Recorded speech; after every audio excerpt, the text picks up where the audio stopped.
But we got to tell you about the fight, too, man. We were there, and the excitement was real. Yeah, I promise you, I never want to be the sports guy or talk radio guy that's like, told you so, hey, if you listen to me. But we just happened to be like Nostradamus on Saturday. We were right. It really was like wildly about a lot of things. Yeah, it was bizarre. First of all, we were like Crawford. We both felt Crawford had the edge. Oh, of course, yeah. I mean, he was the favorite, but not a big favorite. Covino predicted the Eminem. He heard rumblings that Eminem might come out. Who's your source? I got to know. I got scoop, man. I got sources. But Eminem did come out, so it was like an Eminem concert / fight, but the electricity was real, man. It was a great time to be in Vegas, a great fight. And again, we brought you the hype on Friday and Saturday, Fox Sports Radio. So listen back on the podcast and see where we hit it on the head, because we got a lot right from the outcome to the entrance. Yeah, I mean, trust me. I'm not saying I'm the boxing expert. Yeah, it's you and Max Kellerman. Yeah. No, but we were saying how, hey, you know what? The prop bet that we were intrigued by. Al Bernstein. The prop bet that we were intrigued by was there was a prop bet that any knockdown in the first 3 rounds was plus 2,700. So you bet $100 to win 2,700. Now the bummer is that bet wasn't available at our casino. Well, very shocking to see the great Errol Spence go down so early. But I have a theory that I hadn't heard any other sports analyst even talk about yet.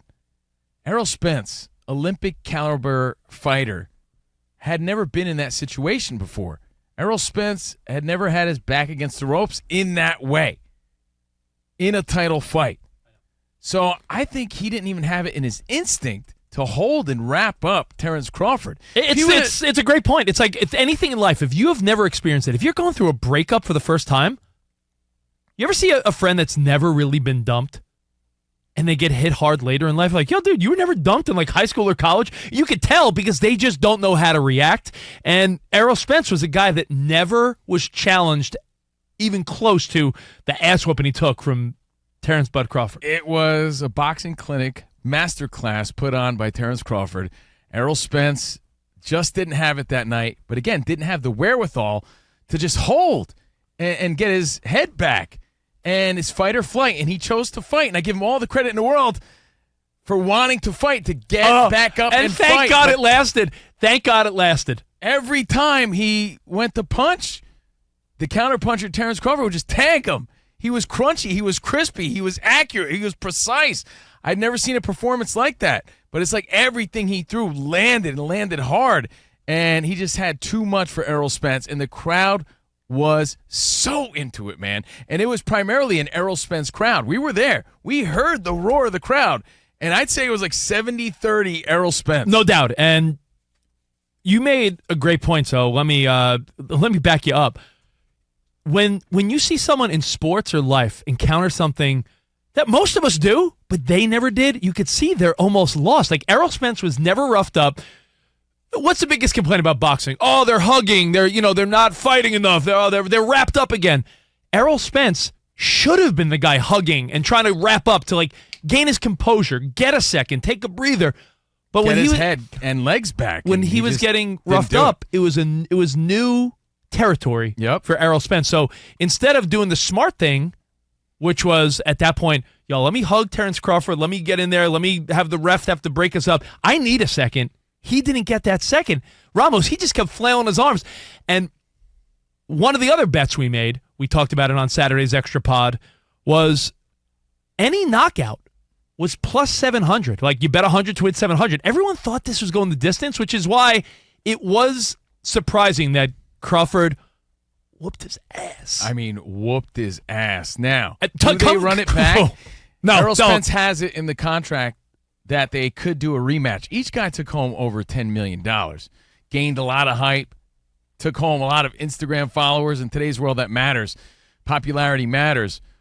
I say absolutely no, a la Rocky Balboa style, unless, of course, they're saying they bring it up to 154, still, which gives Errol Spence a bit of an edge because I said it before the fight.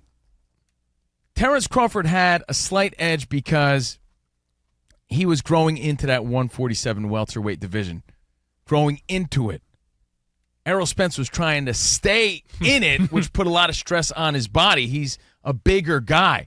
So if they fight at 154 next time, maybe we see something different. Probably not.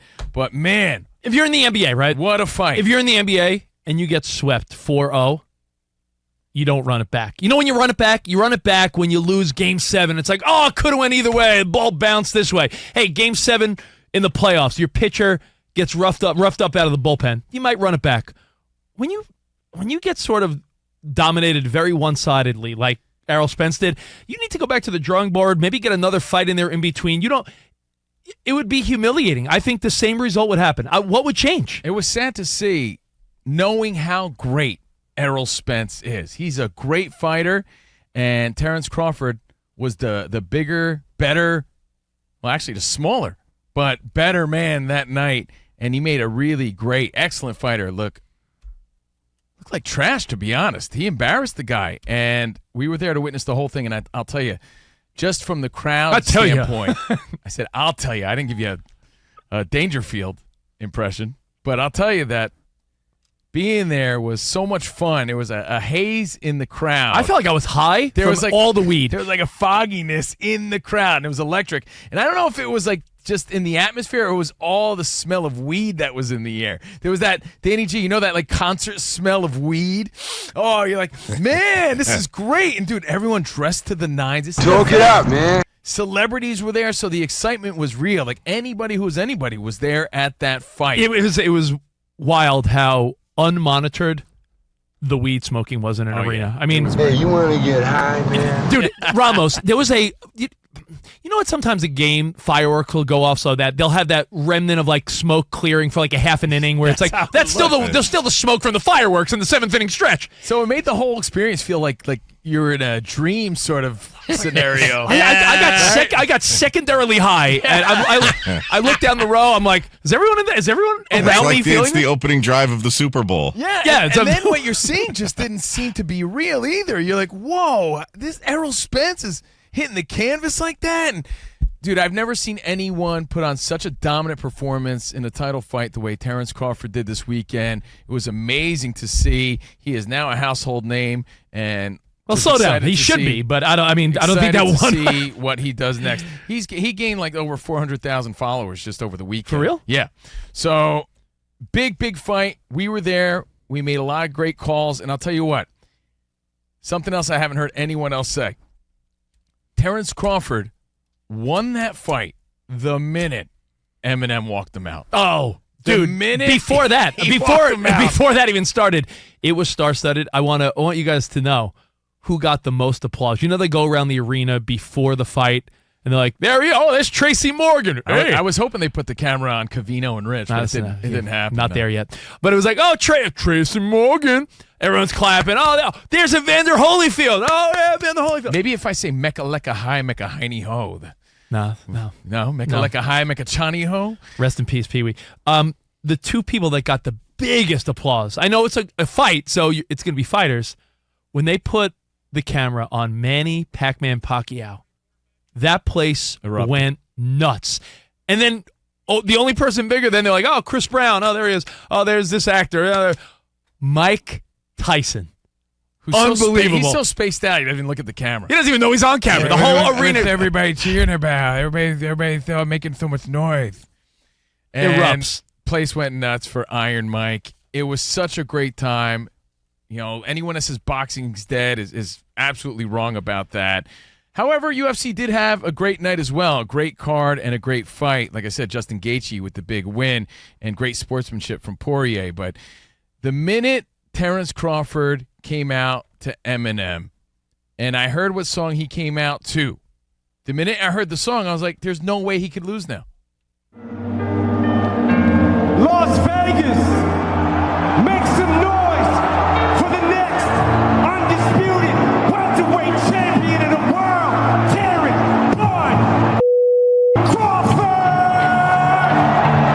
Place erupts. Dude, if you look at our Instagram, at Covino and Rich, cameras out. I've never Spotty's seen face says it all. Spot, your face says it all. I was very excited. It was like jubilee, pure excitement. Shock and awe. And on a side note, I know Eminem is a professional. He's no stranger behind the microphone, but you don't want to mess up that entrance. And how did this relationship even come to be? I know you got the backstory, Danny G, but I'll tell you what, I'll say it again. You choose Lose Yourself, which might be the ultimate hype song of all time, a Grammy Award-winning soundtrack song, Grammy Award-winning hype song. You choose to come out to that with Eminem in front of 20,000 people and millions all over the world.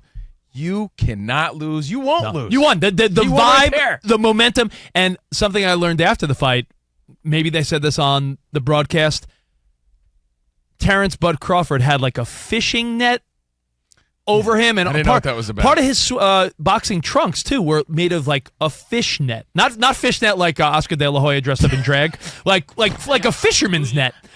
And part of it was because I think Errol Spence referenced himself like, "Yeah, I'm the big fish." So Crawford said, "Oh, I'm going to catch the big fish," and I thought that was really cool. Don't forget that song also won an Oscar. Yeah. Oh, an Oscar and a Grammy. And a Grammy, yeah. Unbelievable. So I mean, that's how important this song is. Like, that song gives you chills. It's a great song. So you come out to that, and you got to win at that point. Yeah, and I was looking at Complex, the article about Crawford and Eminem. It said it started when Crawford posted a video on IG of him training with Stevenson. The champion confessed that he'd love for M to walk him out for the historic fight. I think it would be dope to have Eminem walk me out or something like that, he said, realizing that the rapper had never done anything like that before. Eminem saw the video and was ecstatic, this says. "This is too crazy," Eminem wrote. "You are one of my favorite boxers right now. The rest is history." The rest was history. It's dope. Eminem was part of that.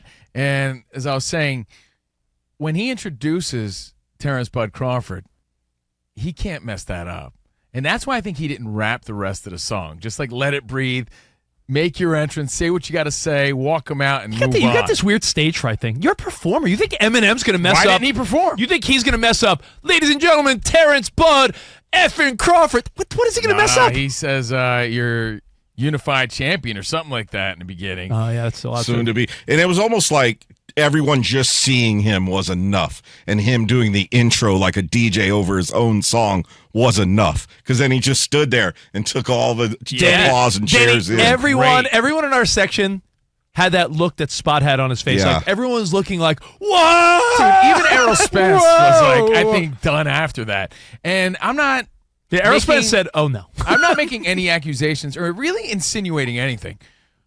But there was something odd about Errol Spence's demeanor. Look, it could be as simple as Sugar Ray Leonard told us on our show. Maybe his biorhythms were off. It happens to the best of them. Like, it wasn't his day. The way it's been explained to me is like, you know when you just wake up and it's just not your day? You're just a little off. You don't feel right. Lethargic. Yeah. Imagine waking up. Did you call me? On one of those days and knowing you have to fight. Something about the look on Errol Spence's face and his body language. He looked too chill. He looked too chill. Maybe he was getting that secondhand smoke. I don't know what was going on. But he didn't seem to be as present as he should be fighting a beast like Terrance Crawford. But those are our takeaways. It was great to be a part of it. We implore you to check out our bonus podcast from Saturday prior to the fight. Again, available on Fox Sports Radio. Just search Covino and Rich. And we hope you enjoyed the weekend of fights and fun. I have